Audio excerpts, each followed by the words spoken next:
লোকজন আমাকে সবসময় এই প্রশ্ন করতে থাকে যে বন্ধুত্বের প্রকৃত অর্থ কী, এই প্রেমের প্রকৃত অর্থ কী। আর আমি শুধু হেসে যাই,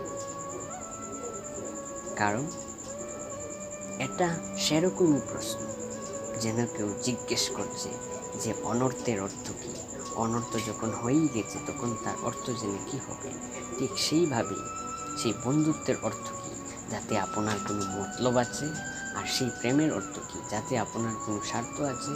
এই দুই এমন, যাতে আপনার কিছু চাওয়া উচিত নয়, শুধুই দেওয়া উচিত আপনার সময়, আপনার ভাবনা, আপনার সুখ। কিছু চাওয়ার জন্য করলে সেই বন্ধুত্ব কিসের, কিছু পাওয়ার জন্য করলে তা প্রেম কিসের। এমনিতেও দেখতে গেলে যারা প্রেম করে তাদের কিছু পাওয়ার প্রয়োজন পড়ে না, আর যারা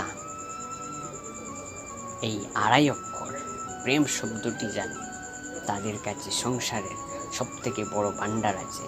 তাহলে আপনারা এই ভাণ্ডার বৃদ্ধি করুন আর আমার সাথে বলুন, জয় শ্রী রাধে কৃষ্ণ।